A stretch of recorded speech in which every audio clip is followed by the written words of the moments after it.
जय राधा माधव कुंज विहारी।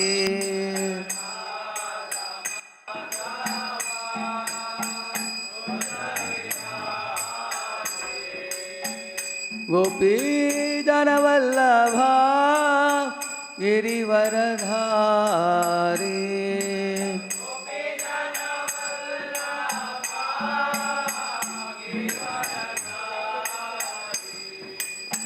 गोपी जन वल्लभा गिरिवरधारी।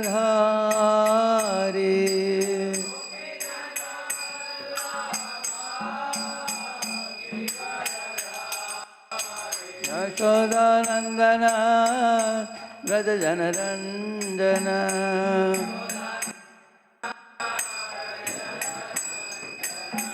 यशोदानंदन व्रज जन रंजन।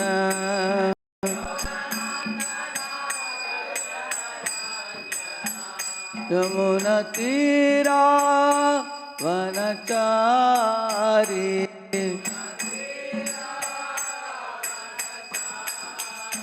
यमुना तीरा वनचारी।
नाम संकीर्तन की, श्रील प्रभुपाद की, समावेत भक्त वृंद की। ओम अज्ञानतिमिरन्धस्य ज्ञानाञ्जनशलाकया चक्षुरुन्मीलितं येन तस्मै श्रीगुरवे नमः। श्रीचैतन्यमनोभीष्टं स्थापितं येन भूतले स्वयं रूपः कदा मह्यं ददाति स्वपदान्तिकम्। वन्देऽहं श्रीगुरोः श्रीयुतापदकमलं श्रीगुरून् वैष्णवांश्च श्रीरूपं साग्रजातं सहगणरघुनाथान्वितं तं सजीवं साद्वैतं सावधूतं परिजनसहितं कृष्णचैतन्यदेवं श्रीराधा कृष्णपादान् सहगणललिता श्रीविशाखान्वितांश्च नमो ॐ विष्णुपादाय कृष्णप्रेष्ठाय भूतले श्रीमते भक्तिवेदान्तस्वामिन्निति नामिने। नमस्ते सारस्वते विचारिणे निर्विशेषा शून्यवादी पाश्चात्यदेशतारिणे वाञ्छाकल्पतरुभ्य एव च पतितानां पावने जय श्री कृष्ण चैतन्य श्री अद्वैत गदाधर श्रीवासादि गौर भक्त वृंद। हरे कृष्णा कृष्णा कृष्णा हरे हरे, हरे राम राम राम हरे हरे। ओम नमो भगवते वासुदेवाय।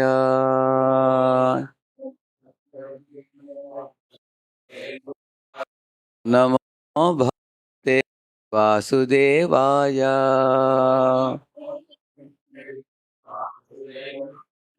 ओम नमो भगवते वासुदेवाय।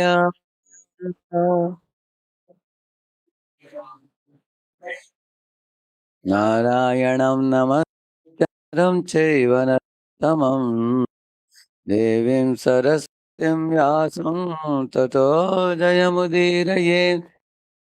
प्रायेष्वभद्रे नित्यं भागवत सेवया भगवत्युत्तमश्लोके भक्तिर्भवति नैष्ठिकी। कृष्णाय वासुदेवाय देवकी नन्दनाय च नन्दगोपकुमाराय गोविन्दाय नमः।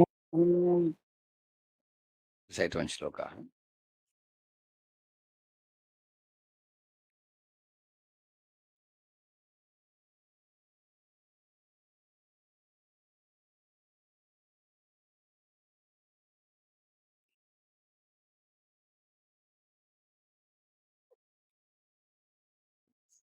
तस्यैव हेतोः प्रयतेत कोविदो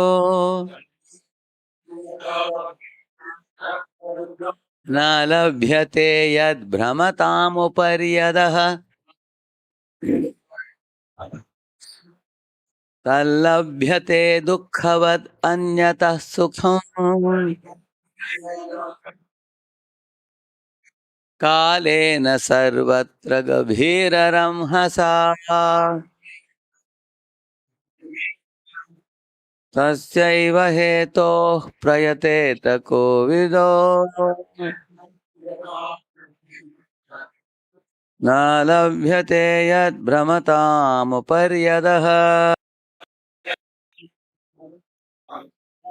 तल्लभ्यते दुःखवदन्यतः सुखम्। कालेन सर्वत्र गभीररंहसा। Any three devotees can recite, please.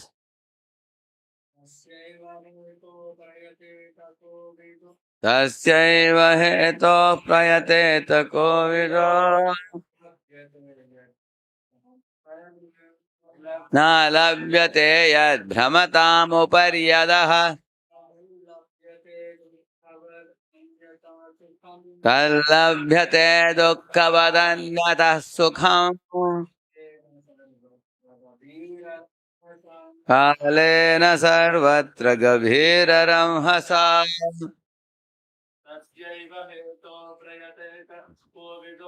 tasyaiva heto prayate takovido nalabhyate yad bhramatam uparyadaha nalabhyate dukkhavadanyatah sukham kalena sarvatra gabhiraram hasa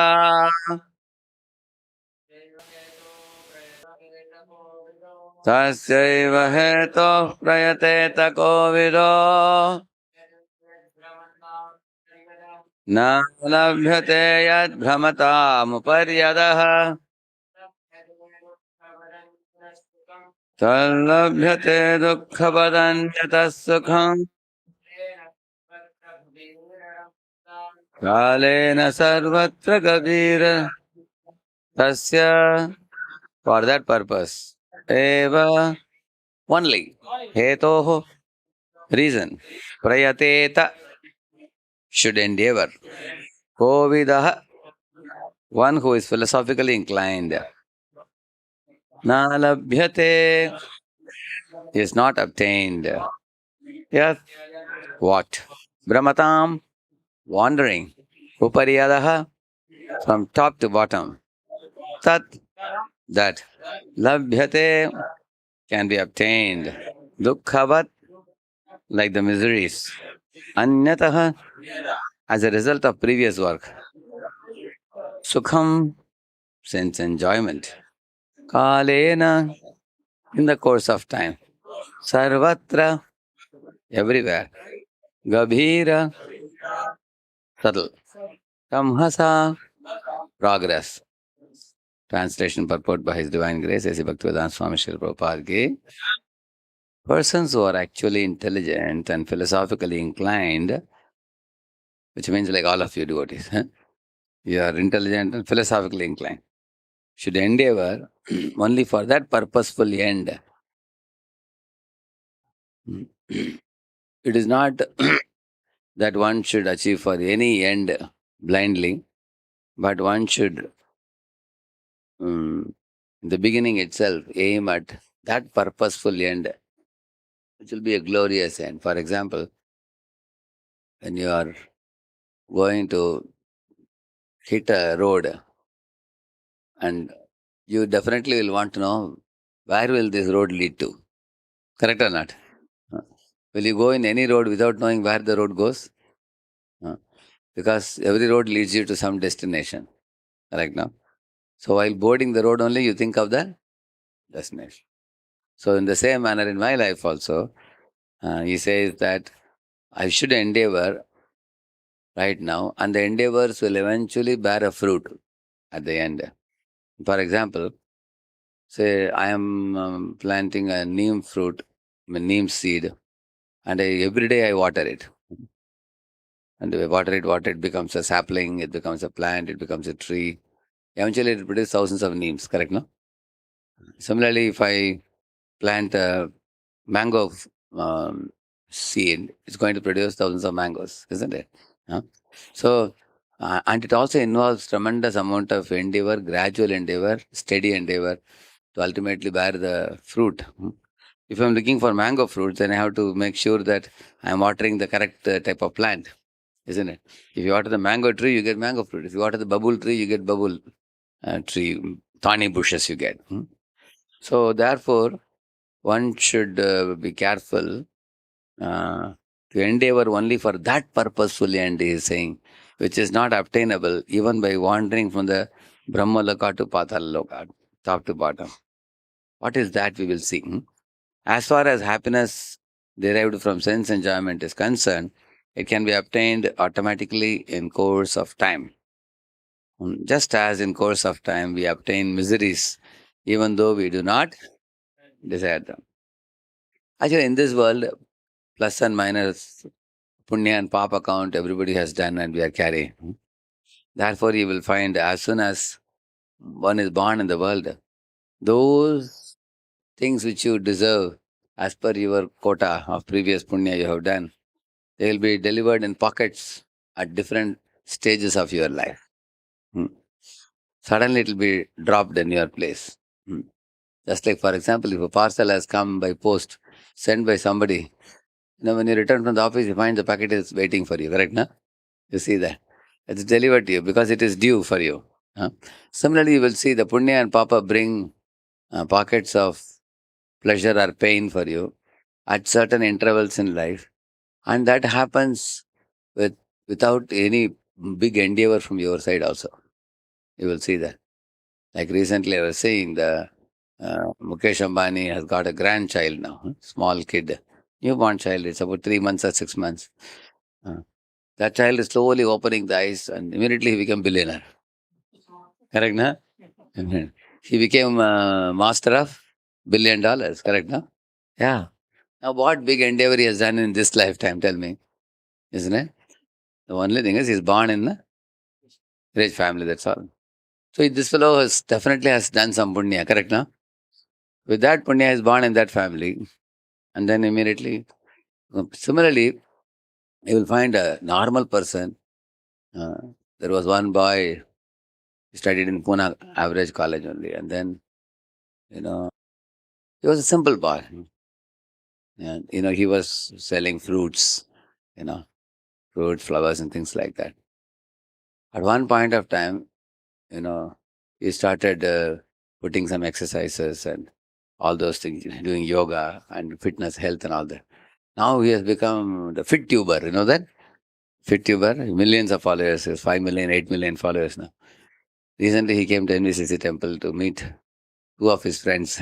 He's from Pune College only. So somebody asked him, "What if you didn't become such a popular hero on YouTube now? Huh? You're having 8 million, 7 million followers now. What you would have done?" So he said, "I would have put a hot gadi and sold the fruits." He said, huh? Because it is there in his takdir written. At a certain point of time, you will become very famous and wealthy and famous. That is written in his account. That is that his goods are delivered to him at a certain stage of his life. Huh? Now, it's not that he made a lot of hard work to get to that position. You will see that many people who get big, big things, they get as if like this. Huh?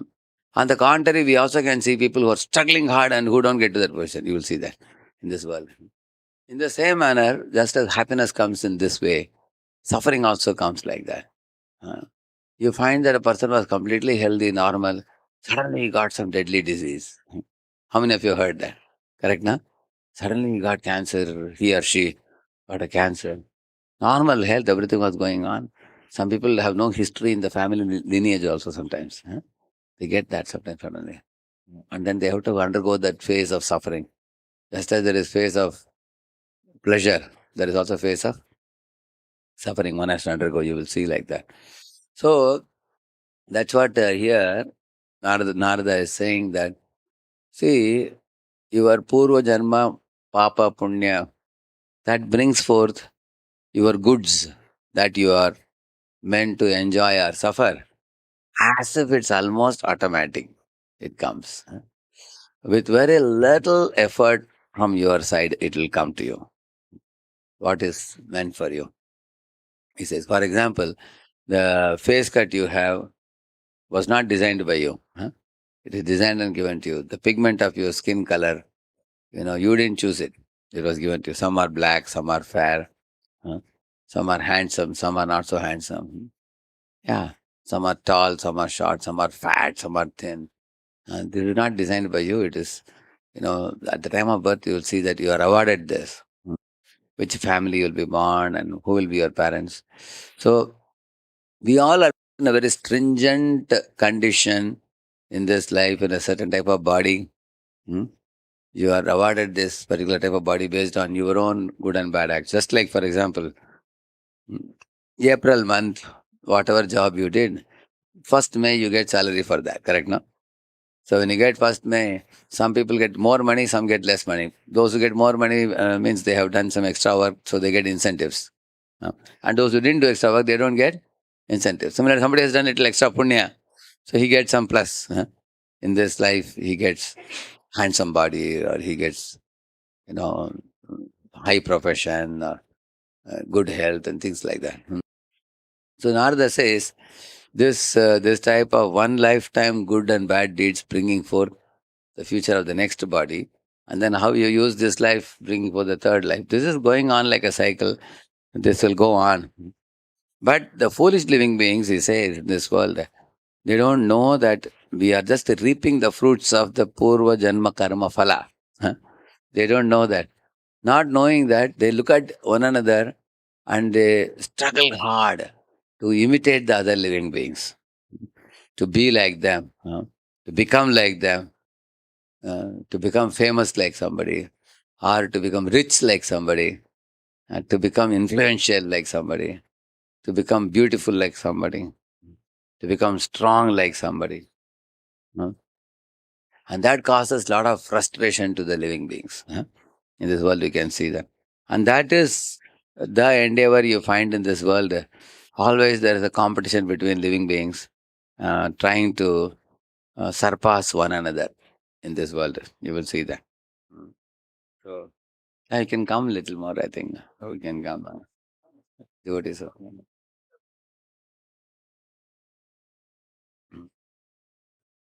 Now, some of you may have a question in mind. What do you mean, without any perseverance or there are some people who say 99% perspiration, 1% inspiration. So it's by hard work. Actually, they are blind to the laws of karma. They don't know. It's not that by 99% perspiration one gets the results. You will see that, like for example, a bird in the morning, you know, just has to fly a 1 kilometer distance. There are trees with thousands of fruits for the bird. He just has to pluck some fruits and bring it to his nest and give it to the children and wife and just relax. With little endeavor, one will get that, what one wants. You will see that.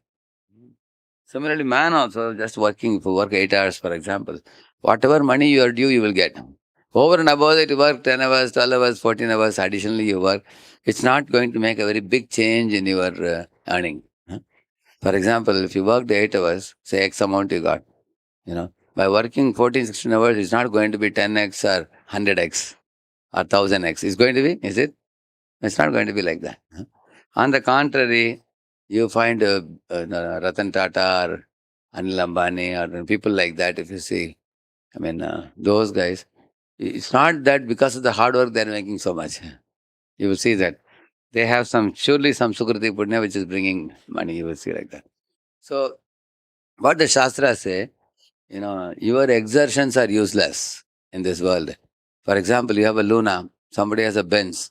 No matter how much you accelerate Luna, you are not going to catch up with the Benz. You understand? Like that, huh? Try with Luna. Benz will go at Benz speed. Luna will go at Luna speed. So, the Shastra say, don't exert yourself too much materially. They say. Materially, Shastras don't advocate laziness. They don't advocate. They don't say that because anyway everything is written, you just relax. See, what will happen if you don't do any work? Say you just lie down in the room and check whether whatever you are doing is coming or not. If any of you want to do such a test, what will happen? Because you didn't make that little endeavor, what was due for you, which is about to come, will not come. It will be postponed to next life. Yeah. So that little effort has to be done. Because Krishna says, Sharira yatra pichate na prasiddhyeda karmanaha. He doesn't advocate laziness. He doesn't advocate prayas, enormous hard work. Both Krishna is condemning in Bhagavad Gita. Don't do prayas. Prayas means enormous hard work to make money and become famous and imitate others. Over ambition. That is prayas. And the opposite of that is laziness. So Krishna says, give up laziness, give up prayas, but be responsible and dutiful. 8 hours a day, 9 hours a day you work there. Responsibly do your duty and be detached. And know that By that amount of work, what you do, whatever comes is allotted quota for you. Hmm. And that will come. That is called little endeavor. So I told you the example. If a bird is sleeping in the nest, will somebody come and give him the fruits and go? No. He has to take little endeavor. Just fly 1 kilometer and come every day. Little effort. That's not a big deal for him. God has given him wings. Huh? Can just fly and bring it. That's all. But he doesn't have to slog hard any more than that. Everybody, elephant has kept his quota of grass. I mean, in the forest, grasses in the forest. Birds are kept their fruits. Human beings are also awarded whatever they deserve, huh, with little endeavor. So now modern man may ask a question, sir, if you tell me that just 8 hours work I do and leave it to God, whatever comes is my quota, then what will I do with other times? Life would be boring. You may say, no, sir, there is a very important work to be done. Huh? Homework is there for you. That's what he is saying in this verse. Huh? He is saying that intelligent persons and philosophically inclined persons should endeavor for that goal which cannot be obtained even if you go from the Brahma Loka to Patala Loka, go up and down. In all these 14 planetary systems, you only find eating, sleeping, mating, defending. People are running here and there and gathering food, and after eating food, they go to sleep. Huh? Relax, and after you sleep, the food digests in the body, then you get some strength. With that sense, then one is looking for a sex mate. Huh? Then after begetting children and expanding the family for survival purpose, then one has to defend one's family and fight against the world around. Correct, no? Because in the world there are other people who are harmful people, exploitative people. We have to defend ourselves from them. So these four things. These four things are seen all over the world from top to bottom. Hmm. He says, so which is not the ultimate goal of life. This is actually done by even animals and birds and everybody. But you should look for that purposeful end, he says, which is actually the spiritual goal. Uh, uh, when Prabhupada writes about Hiranyakashipu, he uses the word one-sided approach to life, he says.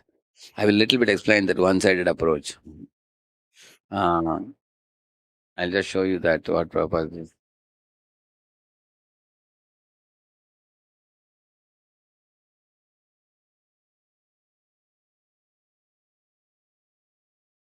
So Prabhupada calls Hiranyakashipu as a cunning gentleman. Uh, Why is calling as a cunning gentleman? Because he tried to, Hiranya means gold, Kashipu means soft bed. So Hiranya and Kashipu means, a man who is only concerned about making money and enjoying sex life, nothing more than that. So Hiranyakashipu is interested in two things, and he want to enjoy them by becoming immortal. Huh? He asked Brahma for many benedictions. You all know that different benedictions he asked. I should not die on land, die on sky, not die by all those things. And Lord Narasimha came and killed him, fulfilling all of that. So here Prabhupada gives a nice conclusion. You can see that.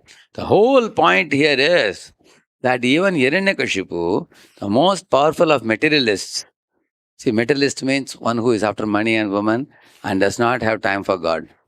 He doesn't turn to God at all. He's a materialist. Neither does he believe in God. For him, who is God? Money is God for him. Money and enjoyment. That is God for him. So, but such a materialist will see God at the time of death. Mrityu sarva harasya. That time he will see. So he could not become deathless by his various plans. What then can be accomplished by the tiny Hiranyakashipus of today, whose plans are thwarted from moment to moment? And then Prabhupada says here, see here, this point. Sri Ishopanishad instructs us not to make one-sided attempts to win the struggle for existence. So what is the struggle for existence? We will say a little bit about that. You see, once His Holiness Mahavishnu Maharaj came to Pune. He told all of us in the middle of the class, all of you keep your two hands like this, he said. All of you keep it. See? You press it little bit, press it. Press it, press it. He said you can hear a sound inside going on. See that? Huh? So there is what is that sound? This human body itself is like a big factory.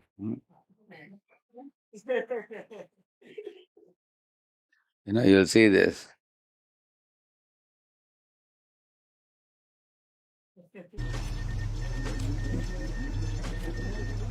You see that? Sound is coming.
So, this big factory of this bodily machine, to maintain this, there is a big struggle. You have seen it, correct? For example, anytime the disease can strike this body, then you have to run to the doctor, you have to take the treatment, and set it right. So we say dis-ease. Dis-ease means you are not at ease. Correct, no? So then you have to be at ease, you have to spend money and set right this body. Isn't it? Similarly, in the body, the belly, there is a jatragni, hunger. Huh? To appease that hunger, you need food. And for getting that food, people have to do job. And that too, food you need 3 times a day, 4 times a day. Right now. Imagine you go to one marriage where you can eat for the next 80 years in one shot. Huh? You just load yourself for next 8 years. Will anybody go for job after that? You don't need, isn't it? But can you do that? Morning when you eat breakfast, you say, no, enough now, stomach is full. But afternoon again you are hungry. Afternoon you fill up, enough, enough, you say. Then again evening you are hungry. That's how the stomach is designed. Therefore, there is a struggle. There is a struggle for money making. There is a struggle for building a house. There is a struggle for setting right the diseases in the body. There is an internal struggle with our own lust and anger and greed. Why? Man is allowed to stay with a wife peacefully, but one is not satisfied with one wife. One also sometimes is attracted to other beautiful woman, and then one gets into trouble, complication. Similarly, greed doesn't allow a person to peacefully keep his land and go on. Greed impels him to grab someone else's property, correct? No? So you will see these are internal pushings. That means he has to deal with internal pushings, external allurements, and the physical demands of the body. So that is the struggle for existence. You can see that. There's a big struggle going on. You don't know which one to set right. Oh, internally lust, anger, greed are troubling. Oh, by the time you set right, externally disease comes in the body. I set this right. And then there are other living beings who are having problems. They are troubling us also. There is Adhyatmika, Adhibhautika, Adhidhavika. Set right this, set right this, set right this. By the time you look at the clock, I am 80 years old now. Time is up now. Huh? So the whole material world is manashashtani indriyani, prakritistani, karshati. That is struggle for existence. Prabhupada says from the topmost CEO down to the coolie in the street, everybody is struggling from morning to night for money making and growing in material carrier for survival in this world. Prabhupada says everybody is struggling for ultimately happiness. So, saying here, everyone is struggling hard for existence, but the laws of material nature are so hard and fast that they do not allow anyone to surpass them. In order to attain a permanent life, one must be prepared to go back to order. Actually, we all want a permanently peaceful life, even in this earth. How many of you would like to have a peaceful life every day? Peaceful, correct, na? That's what you are looking for. Huh? No. Morning, I got the prasad. I went to the office. Life was very cool. Nobody shouted at me. Nobody yelled at me. There was no problem. And dying also, people want peaceful. Hmm? Everything peaceful. But is it always peaceful? Least expected moment, challenges come. Huh? That's what he's saying. The process by which one goes back to Godhead is a different branch of knowledge. It has to be learned from the revealed Vedic scriptures such as Upanishads, Vedanta Sutra, Bhagavad Gita, and Srimad Bhagavatam. To become happy in this life and attain a permanently blissful life after leaving the material body, one must study these sacred literatures and obtain transcendental knowledge. The conditioned living entity has forgotten his eternal relationship with his ears upon, and mistakenly accepted the temporary place of his birth as all in all. Therefore, the Lord has given the scriptures and all that he says. Um, So, and then from his kingdom, Lord is sending his sons, beloved sons, like pure devotees, or sometimes the Lord himself comes. And then Prabhupada is saying, when the miseries, here comes an interesting point, please repeat this sentence. The miseries of this material world serve to indirectly remind us of our incompatibility with dead matter. See, body is dead matter. Soul is, spirit is alive. So the spirit cannot deal with dead matter. See, he is a doctor, he can tell you. If you put any foreign system into the heart, it will throw it out, correct? Na? And they know very well when they do this bypass surgery, how difficult it is to bring any foreign element and convince the body to keep it, correct? Na? Yeah. Because the body knows that it is foreign, it is not good, it can be harmful or something. So the body always repels it. You will see that. In the same manner, matter and spirit don't go well together. Actually, matter is of one quality, spirit is of another quality. Spirit is conscious, matter is dead, matter is unconscious. Spirit is alive, matter is dead. Matter only deteriorates, whereas spirit, where there is spirit, you will see it never deteriorates. Nainam chintanti shastrani. Matter can be uh, depreciated, whereas you will find the spirit cannot be cut by weapons, burned by air and all. So it's a different, burned by fire and all that. So they two are incompatible. But when you put the spirit into the material body, it's a very, very incompatible position, not a very comfortable position. It's a troublesome position. One another important, interesting thing Prabhupada says, if the spirit acts in his true nature, he'll be happy. But if he acts against his nature, he'll be miserable. So what is his true nature? To be servant of the Lord. Say, for example, everything in this world is meant for something. Say, my hand is there, I take a spoon and take gulab jamun and put in the mouth. That is natural for the combination of the hand and the spoon to do. Correct, no? On the other hand, I can also take a cricket bat and hit a correct ball and play cricket. So cricket bat is meant for playing, and the spoon is meant for eating. But if somebody says, I will take the spoon and play cricket, can you play? Yeah, you can play. If you hit the correct ball with your spoon, you will get your hand twisted like this. You have to go to doctor, isn't it? Or can you take a cricket bat and eat gulab jamun? How to eat it? Maybe you will have to put a Fevicol at the end and stick two gulab jamuns. And if you put in your mouth, you will break your tooth. Is it not true? So it's very incompatible. Huh? You should do the right thing with the right kind of tool. Spoon is meant for eating. Cricket bat is meant for playing. So that is compatibility. Incompatibility means doing a wrong thing. Now the soul, for example, what is incompatible for him? To act like a master, boss. And what is natural for the soul? Act as a servant of the Lord. So that is natural for him. One time, a man was pune. His duty is to sweep the office. So he was sweeping.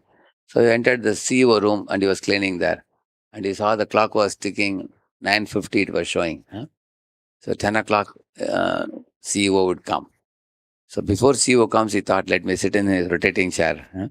Just have an experience of how it feels to sit in boss's chair. So slowly he got up and sat in the rotating chair and rotated a little bit. Suddenly he heard a sound. He immediately jumped off. Why he jumped off in great fear? Of course, CEO, maybe the sound is CEO entering the office a little early. 5 minutes early that day. So, but why is he jumping off from the seat? Anybody? Yeah.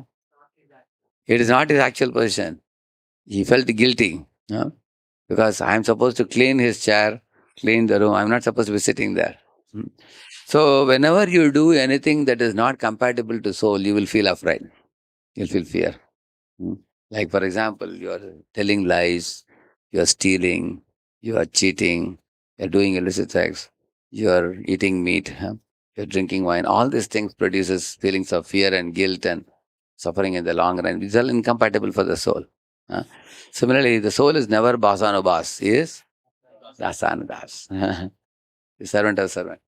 So he's supposed to be servant of Krishna. But if the soul does not accept that position of servitorship to Krishna and lovingly serve him, then he has to become servant of Maya. You can see that, like you will see that a man is carrying a tin behind the dog and walking. Huh? Prabhupada saw that and said, "Look at this fellow. You know, you tell him to come to temple and chant Hare Krishna, he won't do. But he's walking behind a dog carrying a tin for passing stool. Huh? So he's becoming whose servant? Dogs. So if you don't serve God, you serve?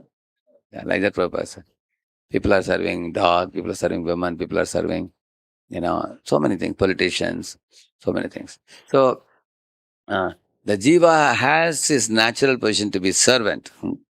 But if he is not servant of Krishna, then that is why the misery is. So intelligent living entities generally take note of these reminders and engage themselves in the culture of vidya or transcendental knowledge. So what are these reminders Prabhupada is talking? Adhyatmika, Adhibhautika, Adhidevika, kleshas. One should see these miseries.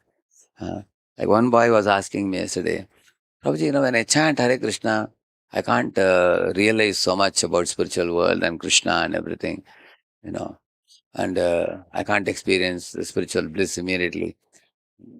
So sometimes spiritual life appears to be like a blackout or blind.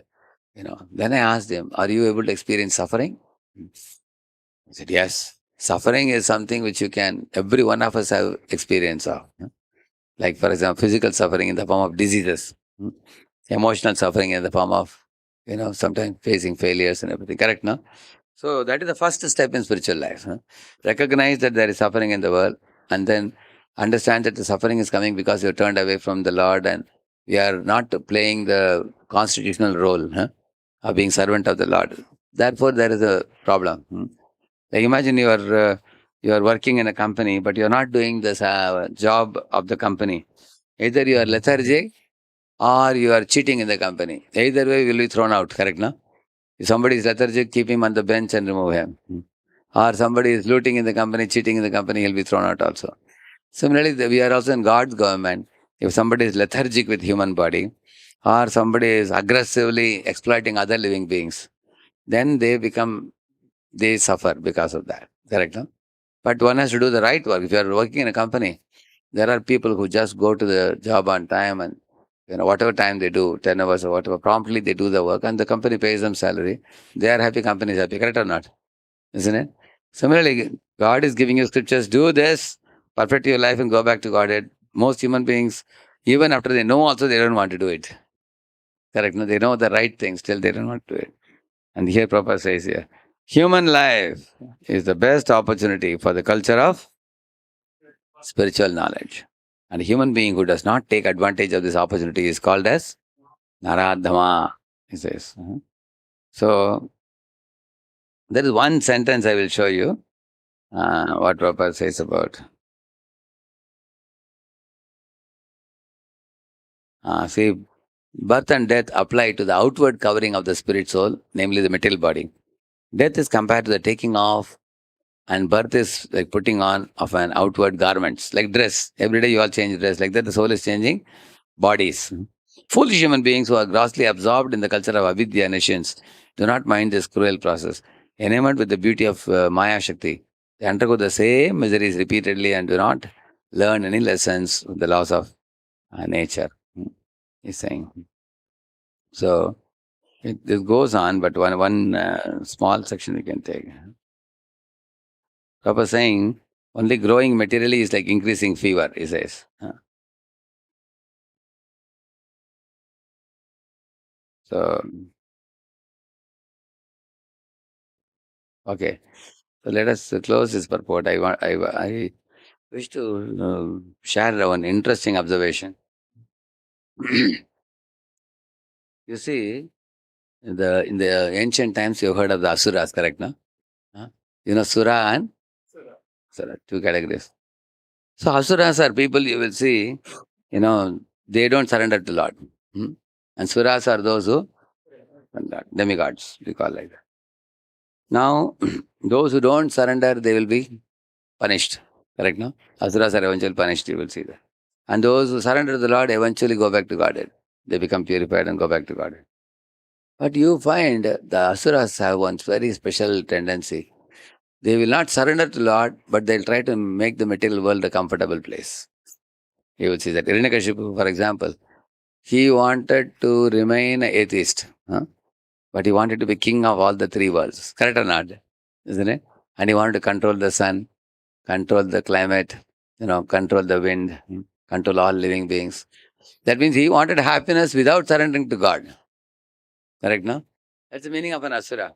What do you think modern people are doing? Right now, we are suffering summer, correct, no? The heat of summer, you all know how bad it is. Nobody likes it.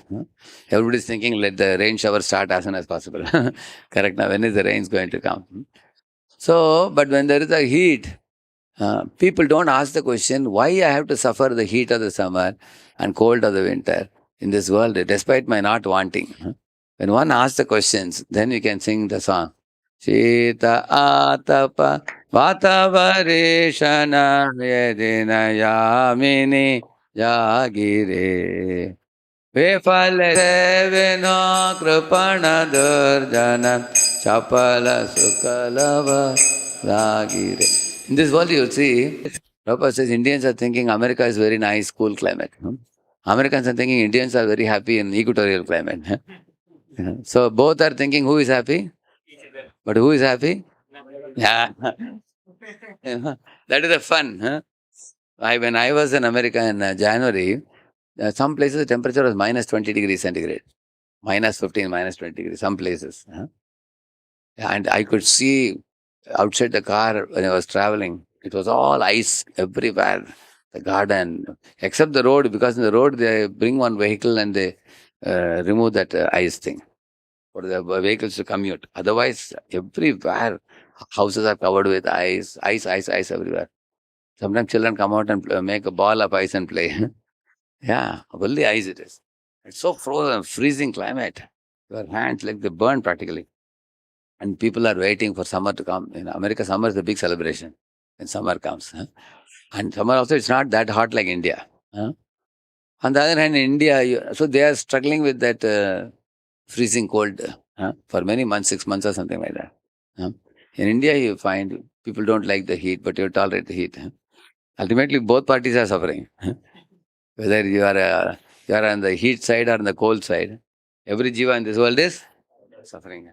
But what is the solution they come up with for the suffering? If you see, when we have heat, we bring air conditioner, correct? No? And they bring heat pump. So this is like a painkiller. This is not the medicine. Medicine is what? Chant Hare Krishna, go back to Godhead. That is medicine. That jivas don't want to take. They want only painkiller. Say if a doctor tells you that, see, painkiller, you have to spend only 1 rupee every day. But if you want medicine for your cancer, you have to spend 1,000 rupees per day. And at least you have to take it for 2 years. So 2 years means how much? 365 plus 365, how much it is?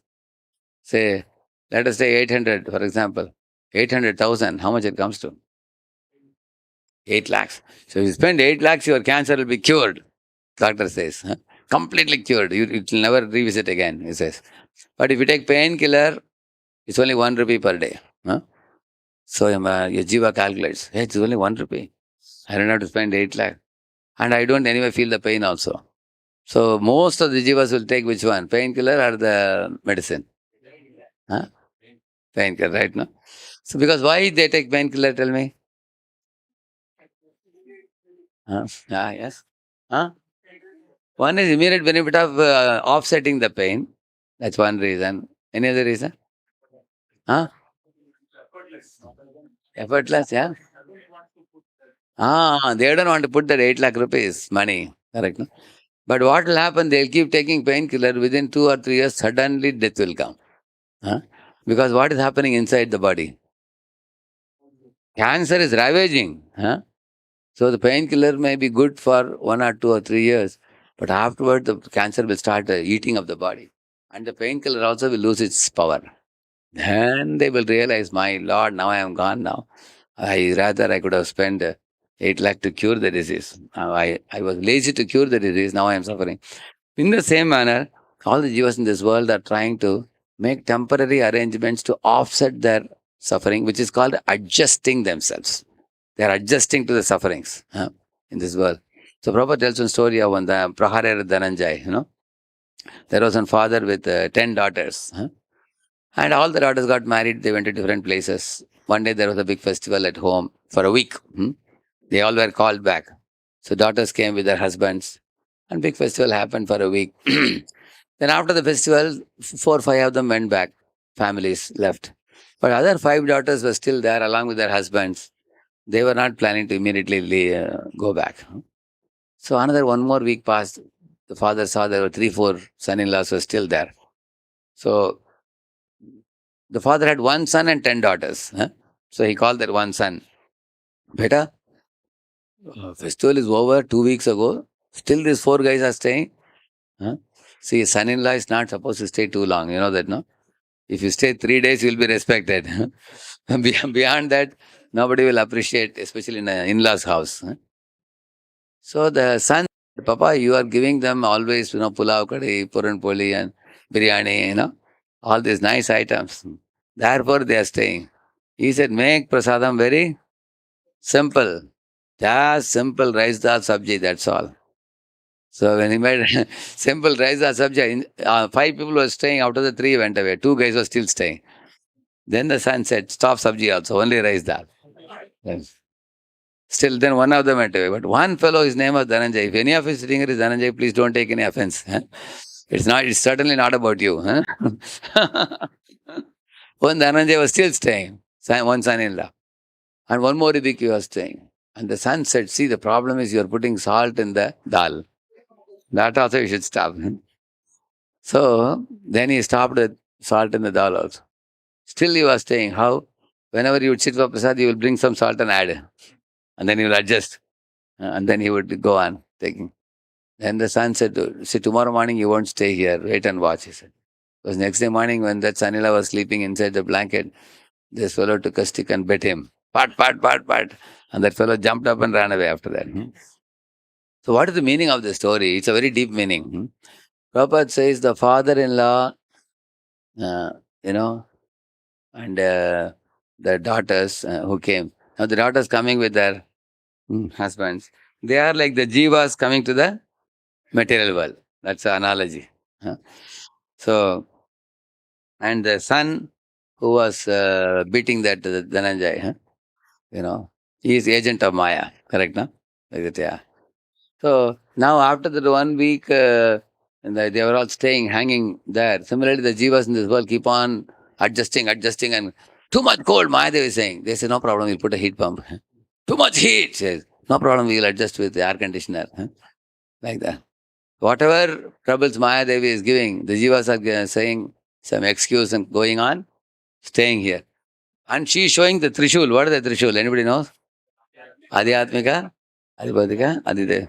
She's telling, get out. There are 3 miseries in this world. And they are saying, oh, Trishul is also very nice, interesting. They are enjoying that also. She's piercing them from behind. Get out, get out. You see, some people are attached. They cannot get out. I heard one story. One man had a son who was married to a wife, and then they had a child also. So one day, this man was a retired man, old man, 75, 80-year-old man. He's relaxing in easy chair and reading newspaper. He told his daughter-in-law, please get me Bonvita, he said. And the daughter-in-law started shouting. She said, you want Bonvita, and mother-in-law wants Horlicks, and my husband wants coffee, and children want tea. What? Everybody is demanding different things. What do you think about me? I am also a human being. How can you demand like this? This is not possible. All of you tell me one item, I will make in big quantity and keep everybody take it. Like that she was saying. So the man got offended. He said, hey, my dear son, look at your wife. How is she speaking to me?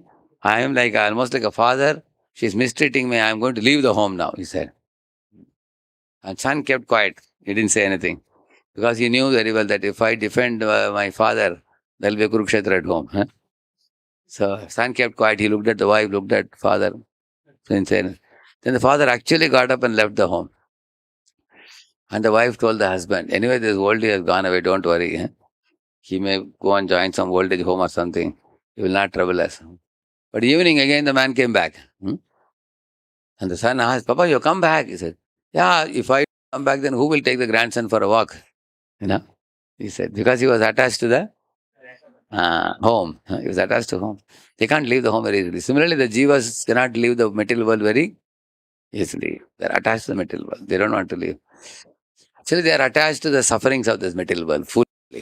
How they get kicks and they also say how beautifully one is kicking.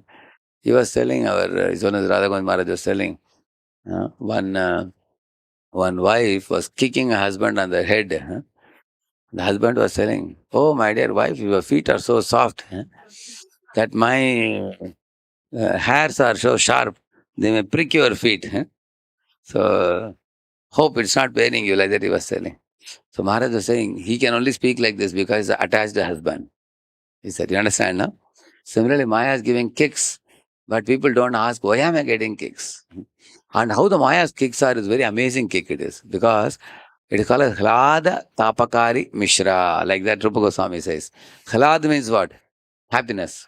Tap means misery. Mishra means mixture. That's the amazing thing. Imagine, for example, on a chill, cold winter, the window glasses are broken and cold wind is coming inside. Your body is like trembling. At that time, somebody throws a blanket on you. Is it mercy or curse? Curse.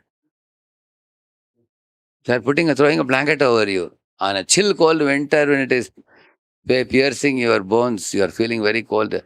You don't have shirt also in the night. Somebody is throwing a blanket on you. Is it mercy or curse? It's a mercy. Because as soon as you get a thick blanket, you feel very warm, very comfortable. But after giving that blanket and you're covering yourself, they beat you from outside. Pat with a stick. What is that? Is it curse or mercy? This is what Mahadevi does. She does Prakshepatmika Shakti, Avranatmika Shakti. Avranatmika means she covers and then kicks. So the covering causes you feel happiness and kicking causes you get suffering. So you are confused. Am I enjoying or suffering? It's called as miserable pleasures. What pleasure? Yeah. For example, how many of you eaten garam aloo? Garam, very hot potato with chili powder. Anybody has eaten that? Some people eat with green chili also sometimes. See, when you eat a very thicket, very hot item, you like it? How many of you like hot item? Half of you like, okay. While eating, it's very nice, isn't it? Is it nice or it is painful? No, it's both. It's both. It's painful also. You feel nice also, it's painful also. And then once it goes into belly, lot of burps are coming, burning, chest is burning, and then you drink lot of water, correct now? And the next day morning, you go to bathroom, people will be catching. Because when it is coming out, it looks pain, lot of pain, it looks like blood is coming out. So while going in also pain, inside also pain, coming out also pain, pain. It's only pain only. But what is he calling it as? Pleasure. That is called Maya. It's called miserable pleasure. Same thing with sex life also. What is sex life if you see? See, you as a doctor, you can ask him medically if you observe what is sex life. The man and woman are coming together and crushing their nerves. Is it not true? It is actually a lot of bleeding, lot of loss of energy for both man and woman. That it's momentary pleasure, few minutes. And so Prabhupada calls the sex pleasure with the example of the camel. The camel eats the cactus. When it is biting the cactus, cactus is soft. But the soft cactus has got thorns, which it tears his gums. So when it tears the gums, blood comes out. And along with the cactus, he is also drinking the blood. And he's saying, hey, the cactus juice is very nice. He's telling his friend, very nice, very nice. He's saying that. So what pleasure is it? Miserable pleasure. Miserable pleasure. He is actually suffering, but he's thinking he is enjoying. So the pleasures of the material world are like that. Miserable pleasures. Huh? It's very horrible. Therefore, you will find dogs in the night. Sometimes a dozen dogs will be hunting for one she dog. Ah, bah, bah, bah. They'll be shouting against. Prabhupada says, poor dogs, they can't control their senses. Huh? They are hunting for one. Some dogs tear the body of other dogs also. You've seen that? Huh? Very deadly it is. Because living entities are unable to control their senses and they try to enjoy. That enjoyment is also not a pure enjoyment. It's also miserable enjoyment only. But for that miserable enjoyment also, they have to struggle. See, at least for pure enjoyment, struggle is meaningful. But they're struggling for what enjoyment? Like, for example, modern day education, it is producing too many engineers. 18 lakh engineers I heard coming out every year. Huh? 3, 4 lakh people get jobs. Other 3, 4 lakhs go for masters or something. Many, and more than half of them are jobless nowadays. They are ready to even drive Uber Ola nowadays. People are struggling for jobs. So you will find that studying is also a struggle. Later on, searching for job is also a big struggle. And then once you somehow search a job and enter into company, then they will put you in 3 shifts. Huh? First week, first shift, second week, second shift, third week, third shift. That is also another struggle. So that means life itself is struggle for getting some currency notes which will be finished. And therefore, and for getting pleasures which are miserable pleasures. Think about it. So Lord is telling why you are suffering in this world like this, because you the jiva, is trying to enjoy material enjoyment which is incompatible, you say. Now, how many of you know makana, this lotus seeds, you know that? Here they make sometimes. So see, you have one bowl of makana with salt, nicely mixed with salt. Another bowl of thermocol balls. You know thermocol ball, isn't it? So we eat makana, very tasty and very nourishing also for the body.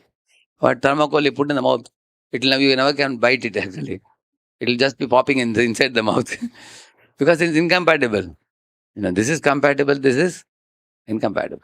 Similarly, for the soul, to deal with Krishna is compatible, but to deal with matter is incompatible.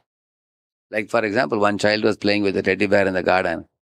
The mother was calling, Beta, come, let's play together. The child was not interested in playing with the mother. He said, no, no, no, I am going to play with teddy bear.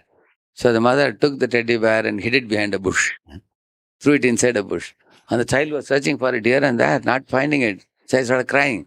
And the mother took the child, threw it in the air and caught it, threw it in the air and caught it. Now the child was enjoying. Wow, this is even better game than before. Because earlier I was playing with the dead matter. Now I am playing with my lively mother. Just thinking. Similarly, Radha and Krishna are lively personalities. Exchanging affection with them is far more fulfilling to the heart than playing with the dead matter of this material world. Dead matter of the material world cannot be. It's not capable of making us happy. Like Prabhupada says, what are we doing in this world? We are making and breaking, he says. Like, for example, man made a road, then now he suddenly felt the road is becoming short, we have to broaden the road now. Then he said, hey, thod fod karo bhi. Thod fod all the buildings. Correct? And then you have to expand the road. Then they will say that a temporary inconvenience for permanent convenience. That name is only permanent, but never permanent. Later on, they will make one more flyover, they will make. Or they will make, what do you call that? Metro. Big, big metros. At any given time in Hyderabad, you see somewhere construction is going on, correct? Guaranteed, correct, no? Underground also, yeah. Everywhere they are making now. So Prabhupada says they make and they break. Same with buildings also. You make a building, after 100 years, the building is labeled as condemned, abandoned. Nobody can live there. Then you have to third fort again. And they make a new building after that. Or in some places, they made a small building. Now the farmer has sold it now. Now they want to make a skyscraper. So they break the old building and make. So Prabhupada is saying, in this world, same thing with cars also. They make cars, after some time they scrap the car, third fort, again make a new car. Correct? Aeroplane also, third fort, make a new aeroplane. Road, Todford, make a new road. Everything in this world is what? Constructing and destructing. Just as Srishti, Sthiti and Pralaya. Huh? That is material world. In spiritual world, there is no Srishti, there is no Pralaya at all. There is no construction and destruction in spiritual world. But material world, time goes in simply creating, maintaining, destroying. Again, creating, maintaining, destroying. And what is the pleasure you get? I told you, miserable pleasures. Miserable pleasures are the fruit you get in this world. That is because of one-sided attempt for enjoying without reference to God. That's the point. Huh? So Antaranga Shakti, Bahiranga Shakti. There are two Shaktis. Material world is called which one? Bahiranga Shakti, correct. And spiritual world is called Antaranga Shakti. So who is president of the Antaranga Shakti? Who is presiding Antaranga Shakti? Radharani. And Bahiranga Shakti is presided by Mahadevi. Who is that? Correct. So these are two Shaktis. Huh? So we will recite two verses and we'll conclude the lecture. Huh? Daivihi esha gunamayi mama maya duratyaya mameva ye prapadyante maya metam tarantite. So Krishna is saying Devi, that is Durga Devi, huh? Gunamayi. She has the three gunas. Mama maya. My Maya is very stringent, very difficult to overcome. She will put you with the summer heat and she will put you in the winter cold. Huh? And she will also give you suffering through the other living entities, huh? Through wars, pestilence, all those things. Huh? And also we are physical sufferings like diseases, mental and emotional sufferings like depression and all that. So she is subjecting us to all these sufferings and trying to remind us, hey, foolish jiva, this material body is incompatible. Give it up. Huh? Go to the Antaranga Shakti. That is her preaching. She's doing it through the sufferings. Because suffering is a very powerful weapon to shake up and wake up the living entity. Correct, no? So she's doing that. And then he's saying, uh, don't try to adjust yourself in this world and continue on and on. Huh? Get out of the situation. Like that he's saying.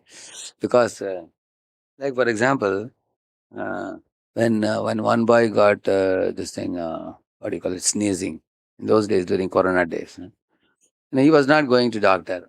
Many people told him it's better to go because the Corona stays some days in the nose. I heard 2 3 days, and then it goes to throat, correct, no? And then it enters into lungs. So a stitch in time. Yes. So he didn't do stitch in time. What he did, he neglected it 2 days, 4 days, 5 days. After 1 week passed, it entered the lungs, and he started having breathing problem.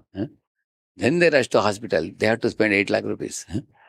The doctor said, if you came 4 days ago, you would have spent about few thousand rupees only. hmm, Because you delayed. Now we have to supply you oxygen cylinder and all that. Hmm. Similarly, the jiva also in this world, stitch in time saves time means, don't just drag on in the material world. Prepare yourself to go back to Godhead. By surrendering to Krishna. Because if he was thinking, no, adjust karke jao, and I can just go on adjusting. No, you can't adjust.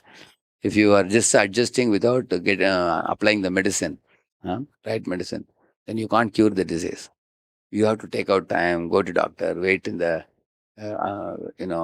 front portion of the hospital 1 or 2 hours. It's a painful thing. Nobody likes to go to hospital and keep waiting for 2 hours, 3 hours, but it is a painful need, necessity that you have to do it. Only when you do it, then only you get the medicine, then only you get cured.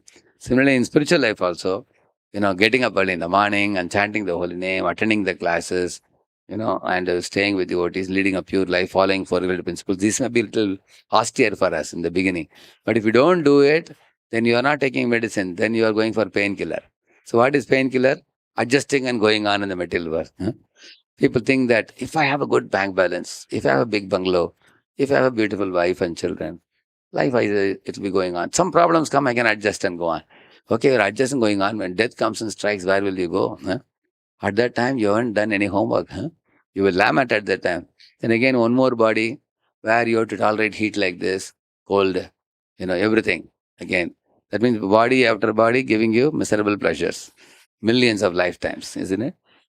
So, Mamevi ye prapadyante. Krishna is saying, surrender unto me, Maya me tam tarantite. Then you can go back home, back to God. So another verse he says, Mahatmanastu mam partha Daivim prakritimashritah bhajantyananya manaso jnatva bhutadimavyayam. My dear Arjun, my devotees are called Mahatma devotees. Why they are Mahatma? Because they are not Duratma or they are not Sankuchitatma. They are not only thinking of, my caste people, my family, my state people, my country people. They are Mahatma. Means what? Yeah, they are very broad. They see all living beings as Krishna's children. Krishna is Aham Bija. Yeah. They see me as the father of all. They see all living beings as one. Vasudhaya eva kutumbakam. And knowing this fact, they don't rot in the material world. They are always bhajanti ananya manaso. With a one-pointed attention, they do my bhajan, my japam, my chanting, dancing, and studying the Shastra. They know that material world is a foreign place for the soul. And this is not a permanent place. This is a troublesome place. Padam padam padam. They know I have to go back to Godhead. And therefore they take shelter of another Devi, Daivim Prakriti Mashita. What Devi is that? Antaranga or Bahiranga? Antaranga Shakti. The first verse, Mama Maya Duratya verse talks about Bahiranga Shakti. This verse talks about Antaranga Shakti. So they take shelter of Shrimati Radharani, my purest of the devotees. And by taking her shelter, they come to me. Therefore, Radharani has a garland in her hand to offer to Krishna, and she has a bouquet in her hand to welcome the jivas. So she's welcoming jivas back home, back to garden. And while Durga Mata is throwing us out, hey, get out with a trishul. And Radharani Mata is telling us, come back to garden. So there is welcome for you where? In material world or spiritual world? And material world? Go out, get out. But all jivas, what they want to do here? See, you are told to get out, we want to stay here. And there is welcome, we don't want to go there. Amazing that is. Surprising, eh? Such a surprising thing. See, if somebody shows you bouquet, will you go there? Or somebody shows Trishul, you will go there. But they want to stay with Trishul. Like, now, how surprising it is. That Asatyara, Satyakari Mani. Jivas are so foolish. Our, who said this? I think as well as Gaur Maharaj was telling one story. There was one girl who was born in Vrindavan. So when she was a small kid, her parents sent her to Delhi to study because they thought that, the schools in Vrindavan were not many in those days. So they sent her to Delhi to study to Mausi's house. Mausi means who is Mausi? Father's? Mother's sister, Mother's sister, yeah. So Mausa and Mausi in their house she was living. But she used to call Mausi as Mama. Mausi used to say, hey, I am not your Mama. Your Mama is staying in Vrindavan, she would say that. I am your Mausi, like that she would say. So this girl grew up. She came to 5th or 6th standard. Mausi would tell her, Are whole year you are studying here. Summer vacation is 3 months vacation, 2-3 months. Why don't you go to home? She would say, No, no, no, no, no. I don't like the village. I like city. I just stay here only. So she was stuck. So mother and father also called her. They phoned and said, for summer vacation, at least 2 months, she can come and stay with us. By that time, this girl had become attached to Delhi, staying in the city, like that.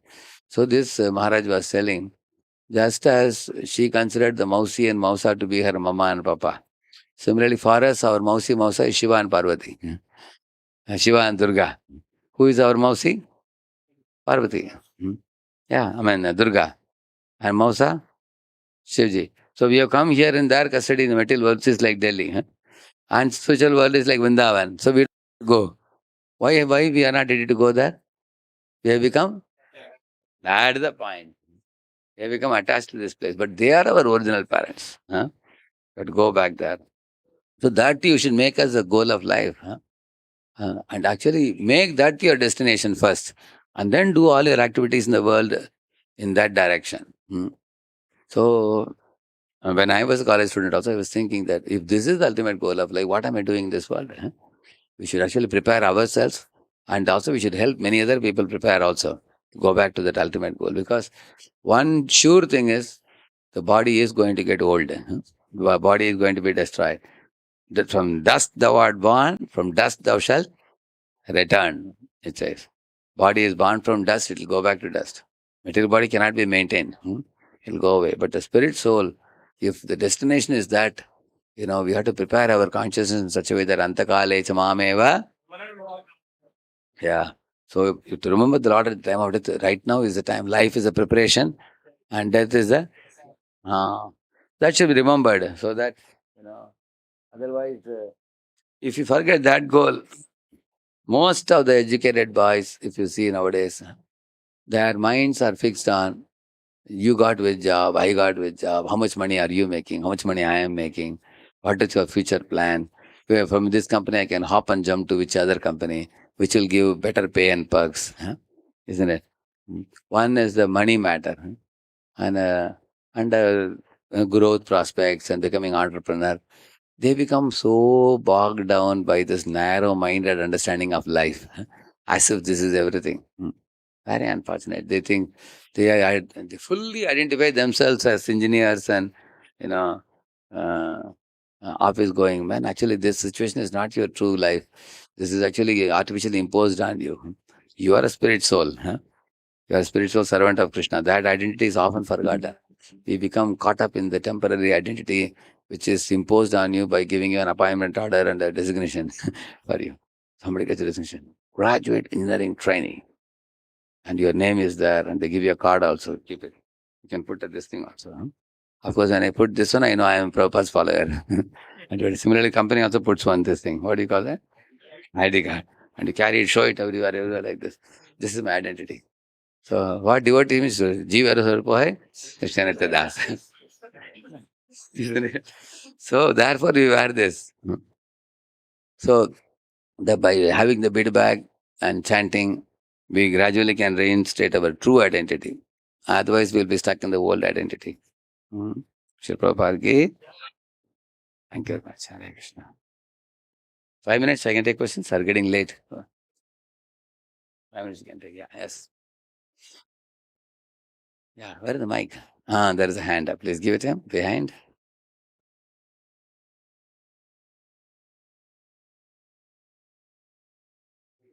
Actually.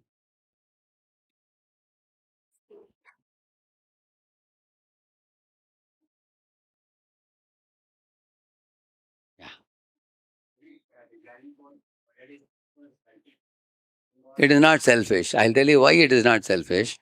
Say, one small boy got lost in a fair, big fair where lakhs of people have come. And he got lost. He's crying. And somebody saw him crying and asking, what happened? What happened? He says, please take me to my parents. I got lost. I got disconnected. I don't know where they are. Then they take the child to the stage and make announcement. Is there anyone who is parents of this child? This is the boy's name. Please come and pick up. Then mother and father immediately come and pick up the child. So is child's desire to get connected with the parents, is it selfish or it is not selfish? What do you think? What do you think? I'm asking you the question. Yes. Guruji, No, you answer my question. The child got lost in the yes. fair, big fair. Lakhs of people are there. And he cried, and one of us took him to the stage and announced, here is the child of somebody, whoever are the parents, please come and pick up. And then the parents are far away, they come running. And the child is connected. The child is happy seeing them, they are happy seeing the child, they pick up the child. So, the child desiring to be connected to parent, is it selfish? That's my question. No. That's the point. So now I belong to the spiritual world. My body, mind, words, everything belongs to Radha and Krishna. Now I'm lost and now I'm eager to go back to them because that's my original position. So how can that be selfish? To reinstate yourself in original position. What is selfish is wanting to go to Brahma Jyoti. That is selfish. Because you want to go to Brahma Jyoti and relax there, not do any seva. That is selfish. Or you want to go to heavenly planets and dance with Apsaras. That is selfish. Yeah. Or you want to make a very big business in the material world, make a lot of money, and enjoy in a very big estate with your own family and friends. That is selfish. These are all selfish. Karmi, Jnani, Yogi. All fellows are I centered fellows. Karmi thinks, I want to enjoy the world. Jnani thinks, I want to get rid of suffering. Jnani thinks like that, suffering of cycle of birth and death. And Yogi thinks, I want to walk on water, fly on sky, and possess siddhis and impress the people by showing off like that, he thinks. And Bhakta is asking, who is Krishna's mother? Who is Krishna's father? Who are Krishna's friends? Which animals are dear to Krishna? which is the river which is flowing in Krishna's abode, which is the favorite mountain of Krishna. So his whole contemplation is on Krishna, Krishna only. How can that be selfish? Hmm? What do you say? No, Prabhuji. You understand the Yes, point? Prabhuji. Yeah. Uh, Actually, devotee means he wants to serve the Lord. He doesn't want to exploit. All the other three guys want to exploit. They have their own selfish desires. Huh? Karmi, Jnani, Yogi, all are I-centered fellows. The reference point is I. Whereas for a devotee, reference point is not I. For a devotee, reference point is Krishna. If you come to ISKCON temple anywhere, one word will be frequently heard. What is that word? Yeah. You will not hear I. You will only hear. You go to Jnani's tent anywhere, Aham Brahmasmi, Aham, Aham. Aham only. Huh? They only think about Aham only. They don't talk about Krishna. You see? Mm. Any other question? Yeah. Prabhuji, one more question. Mm. Prabhuji, which make conscious more, doing loving service for Krishna or chanting? Like we are cooking for Krishna, we are offering to Krishna, or Actually, chanting. chanting is very dear to Krishna. Krishna says that, Yatra Gayanti Mad Bhakta, Tatra Dishtami Narada. He says that wherever my devotees are singing my glories or chanting my glories, I am present in that place because chanting is more difficult than cooking, cleaning, washing, and all that. You you tell a boy, just sit and chant some extra 4 rounds after 16 rounds. He will say, Prabhuji, don't punish me. Yeah? Tell me to cook, tell me to clean, wash, go for book distribution, I can do. Because activities anybody can do. But chanting is not very easy. So Krishna says, Satatam Kirtayanto Mam. 24 hours you have to chant. But can we chant 24 hours? We cannot. So Prabhupada said, okay, 1.5, 2 hours you chant, 16 rounds. And balance time you do service. Because by service you will get purified. Then you can sit and chant properly. So therefore, we do service more. And chanting, whatever is prescribed by Prabhupada, we are doing that. Is that all right? Yes, yes. Prabhu, in the class we discussed that we are reaping the benefits of punya and papa Correct. in every life. Yes. So, and how it is done in the first material life which the soul takes. See, that is how we try to make a research on when did the karma begin. Karmano hyapi bodhavyam cha karmanaha akarmanoha bodhavyam gahana karmano gati, it is said. So it is, the karma is such a subtle thing, it is very difficult to find out the full details about karma. But to put it very precisely, I will tell you, when the jiva comes to this material world, he comes with a desire to enjoy separately. Hmm. At that time, a covering comes on the jiva called mind for the soul. So now we have body, mind, and soul. Correct? Now, initially there was only soul, but when it comes to the world, covering up, mind is for storing your desires, and the body is for executing the desires. Correct? Now, so if there is no karma in your account in the first, and then you will be awarded the basic needs of life by God in the very first life. Correct? Now, and then by coming in contact with those needs, you will develop desires. Correct? Now, desires develop in the mind. And then by interacting with those things, one example I'll tell you. One demigod, once upon a time, the Nanda Baba and other covered men, they went to Ambikavan, one place, for celebrating one Shivaratri festival. So night, they were sleeping in the bank of a river on a moonlit night. One big snake came and devoured Nanda Baba. And started swallowing him from the leg, gradually swallowing him. Nanda Baba jumped up and cried out, Krishna, Krishna, he cried. All covered men got up. They brought the firewood with fire also. They bed the snake. Still the snake wouldn't give up. He started swallowing very fastly. At that time, Krishna came and touched him with lotus feet. The snake. Immediately the snake covering was removed. The snake disappeared. And from the snake's body came one demigod called Vidyadhara. His name is Sudarshan. Sudarshan Vidyadhara came. Very handsome looking, with mukut and kundal and effulgent body and folded palms. So Krishna asked him, who are you? Tell everybody about your whereabouts and everything. So this fellow said, I actually come from heavenly planet. I was Vidyadhara. Like Gandharvas, there are Vidyadharas also. So he said, one time I was flying in the Akash skyway and I saw Angirasa Muni's sages in the Angirasa dynasty. There were a few sages, but they were all very ugly looking and twisted bodies they had, very skinny and all that. So I looked at them and said, look at my handsome body, look at these people's ugly body. Ha ha ha, later I laughed. And those sages were very humble. They looked at me and they said one thing, may the lotus feet of Lord Krishna purify you. That's all they said. Huh? And they went away. They didn't curse him. But as soon as they said this, next moment my Vidyadhara body vanished and I got the body of a snake. And I fell down from there. Then I was there in Ambikavan until Nanda Baba and all of them came. Now it is my good fortune that I went to devour Nanda Baba and I am touched by your lotus feet. And now I got the body of Vidyadhara back, he said. So now what happened to Vidyadhara? He was given a handsome body, but he became proud of that body, due to which he committed offenses to the sages. Correct, no? Similarly, somebody becomes rich, they become proud. Somebody is handsome, they become proud. Or somebody is handsome, like, Soma's son, Buddha. He had a very handsome body. He became king of the moon planet. So that fellow, he saw Brihaspati's wife. She was also very good looking. So he became attracted to her and he thought in his mind, she is beautiful, but her husband is not beautiful. I am beautiful, so she is meant for whom? For me only. Like that he thought. So she started giving her, and she also was attracted to him. And later on, lot of halla gulla happened. And she was sent back to Brihaspati. But because of that, the moon got the curse to undergo this waxing and waning. It undergoes. Because he committed that adultery with her. So you find in this world, man becomes victim of lust or anger or greed. Eventually, when we are living in this world, because of forgetfulness of Krishna. Correct? No? Maybe the beginning birth we are pure. Huh? But the following births, gradually we get, like even all of you also, you come from good families. But when you come to the city, when money comes in our pocket and parents are far away and we don't have anybody to teach us the good values, then boys get degraded, correct? You can easily see that. Money is also there, so they spend it in wrong purposes.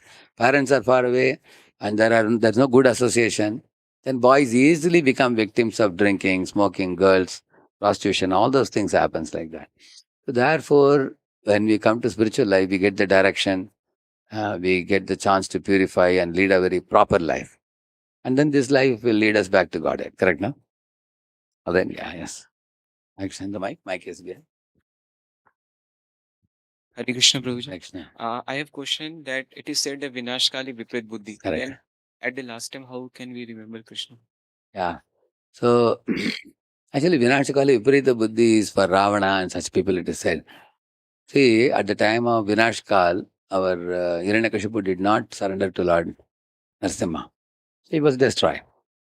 But if you see Bali Maharaj, at the time of Lord Vamanadev, defeating him, he surrendered. Correct? Now, even at that last part. Because he meditated on his grandfather Prahlad Maharaj. That means if you are connected to pure devotees and you are following their teachings, at the time of death, you can very easily remember the Lord. It depends on your association. It depends on whom are you following. Hmm? So if somebody is following their own sinful mind, they cannot remember the Lord. Somebody is following the instructions of the pure devotees. They can easily remember Syat Sambramonta Kalepi Smaratam Tat Padambujam. The Bhagavatam says that. Now Tamashloka Vartanam Jhitam Tat Katambratam Syat Sambramonta Kalepi Smaratam Tat Padambujam. The great pure devotees of the Lord, like Parikshit, even at the time of death, are never confused or bewildered, and they can very easily remember the Supreme Lord, heart to heart, very easily, and they can go back to Godhead, and he went back to Godhead. You can see. So all of you are in the right path. You have to stick to this path, not leave and go. If you are staying in the path throughout life, then remembering the Lord is very easy. Depends on association. One more question.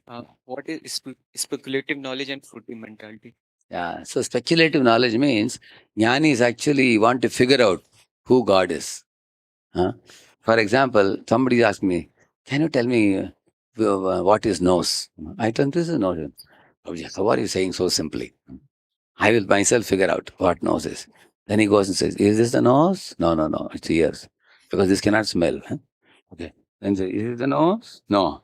This is shika. And is this the nose? No, this is another ear. And go around. And now at last, Bahunam Janmanamante, then I find this is the nose. Like that. And that's how jnana is fine. They want to find out God themselves, not by taking shelter of Guru. But devotees of the Lord are very simple. They say, I can save time, by taking shelter of Vaishnava Guru. Go to your Guru. Guru says, this is Krishna God. Accept, you accept it. So speculative means they keep on speculating. Which is Sat, what is Asat? What is temporary, what is permanent? Is God personal or impersonal? They keep on, after a lot of research, they'll come to the truth. And the fruity mentality means what? Like, I will do this puja so that I can get that result back. I'll go to Balaji and do this puja. So Balaji will give me success in my business. Instead of getting 5 lakh profit this year, I'll make 10 lakh profit. That is called fruity mentality. That means, like one time I saw small little girls, second standard, came to a temple with a white and blue uniform. I asked, hey, you're all very little girls. How is it that you have so much enthusiasm to come to temple? Do you come daily? They said, Uncle, you don't know today's our examination day. They said, no. Therefore we have come. That's fruitive. Fruitive means they will only come to God when they have trouble. And when they have no trouble, they will be in their own world. That is fruitive. So devotee of Krishna means he is neither speculative nor fruitive. He will only hear knowledge in Guru Parampara and accept. And he will go to Krishna only to love and serve him without an expectation in return. And Krishna will take care of that devotee with regards to everything else. All right? Last question. Raji, so just like a couple of minutes back, you were saying that we should stick to this process, stay in association and all that. I feel that one thing, of course, like this is the path, I understand. But one thing that can take me away from this is by committing offenses. Right. So, while also staying in association, since there are more people, there's higher chance of me, No. due to my conditionings, offending someone. So how? Actually, like, if you read the Shastra, who commits offenses? Only proud people commit offenses. So then we have to work on our pride. Correct, no? Pride means, we have a notion that I know everything about everybody. I am big, others are small. I am great, others are insignificant. I am knowledgeable, others are fools. This kind of is what is causing us to offend others. So recently also I was telling one devotee, take 50 lectures on how to give up the false pride, how to give up false ego, and what is Vaishnava Parad, what is the danger of committing Vaishnava Parad. These kind of lectures, every day hear one lecture. Keep on. So 50 days here, 50 lecture, make notes, take some sutra for application. And by absorbing ourselves in this, gradually we will come to understand that what are my faults, why did I become proud. So I had experience of hearing my spiritual master on many of these lectures. I got immense benefit. Because we generally are living in our own self-proclaimed glory, self-importance. So, but when we hear great souls, we understand how small we are and others. And also, we have to hear about the glory of Vaishnavas. Hear about glory of Vaishnavas and giving up false pride and then understanding one's insignificance and cultivating humility. So these kind of topics will 50 to 100 lectures you take, regularly hear on these themes, because that is the medicine you need in order to rise above this tendency. Each of us have, like somebody is suffering from lust, then they have to hear lectures which will cleanse that lust. So when somebody is suffering from pride, they should hear those lectures. So then the medicine will exactly act on the wound or the boil in the heart, and it will repair it. And once the pride is cleansed, then we will feel very light at heart. Then respecting all Vaishnavas will become very natural for us. All right, no? Thank you so much. Anybody else over? No. Yeah, please give. Hare Krishna Prabhu ji.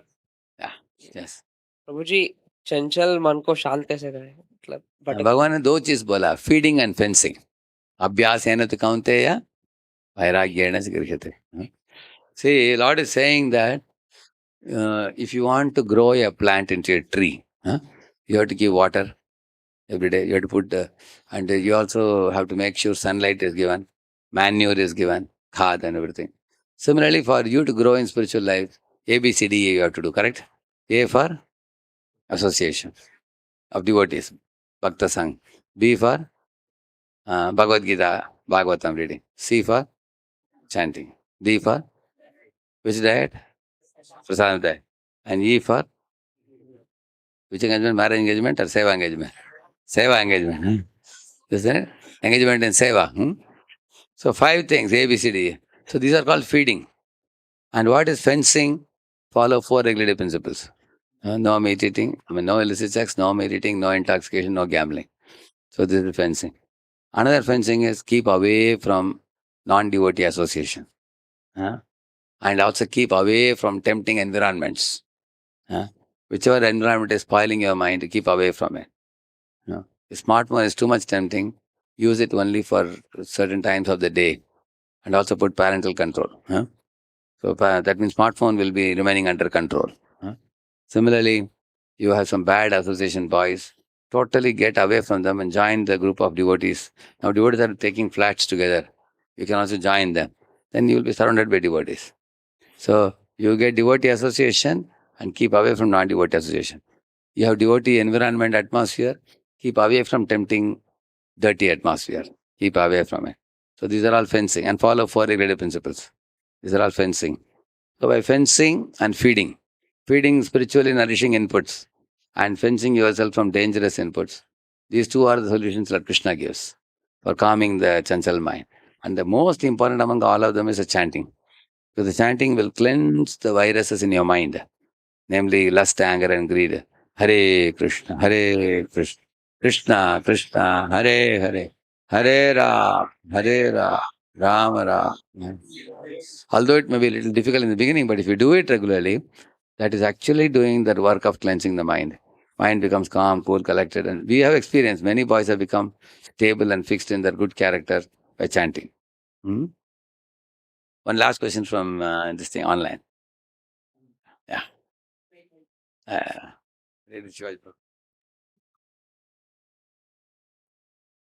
What exactly does tolerance means as per the Bhagavad Gita 2.14? Is it that one should not if one should doesn't have option for air conditioner heater and simply tolerate heat or cold, or irrespective of whether the air conditioner or heater is present, one doesn't complain and tolerate? It's something else. See, anything artificial you do, that certainly has effect on the body. Correct, no? Like for example, say right now it is pretty hot. We all know that. Now, if you tolerate this heat and just go on with your activities, you forget the heat after some time because you become absorbed in activity. But when you stay in a high chill, air conditioned room, very very chill air conditioned room. After that, when you go out, when that heat comes on the body, how do you feel? Very difficult. Your body will be literally burning. And also there's a big difference in temperature, inside and outside. And that actually causes a lot of health issues. Correct now? So, what I also do sometimes, if I am going to use air conditioner, I put the heat a little, what do you call it? The temperature, you reduce it a bit so that the difference between inside and outside will not be too much difference. Because you can't all the time have this air conditioner, correct? No? You have to move around here and there. So, Shastras don't say don't take any action. Like you have sickness, you can take medicine, surely. If you're tired, you can take rest. If you're hungry, you can eat prasad. If you're thirsty, you can drink water. Shastras don't say tolerate these things. But what should be tolerated? The 6 urges which are given in the first verse. Vachavegam, Manasavegam, Krodavegam, Jihvavegam, Udaravegam, Upasthavegam. And this, if you tolerate it, is called as Vega Sakishnuta. One should do. Then there is also Shita Ushna, Sukha Dukha, Man Apaman. This is called Dvandva Sakishnuta. And sometimes in a meeting, people are proposing some opinion exactly opposite to your opinion, or they are cutting your nose. That is called as Paramata Sahishnata. They are presenting another opinion. So you feel defeated when you hear that. You tolerate it. Yeah. And sometimes you find your friend who was an average fellow, now he is getting big promotion in the company and you are not given promotion. Isn't it? Para Utkarsha Sahishnata. These are the things you have to tolerate. Para Utkarsha Sahishnata, Para Mata Sahishnata, Dvandva Sahishnutā, Vega Sahishnutā. So these are the things you have to tolerate. And in case heat is becoming too much, okay, you want to have a little AC or a fan, it is all right. But don't criticize the temperature of the sun. Don't criticize the cold of the winter, because people talk hours and hours sometimes about these things. You go on with your Krishna consciousness. But after having AC, what are you going to do? Are you going to go to sleep? Huh? Are you going to chant? That's more important. Srila Prabhupada ki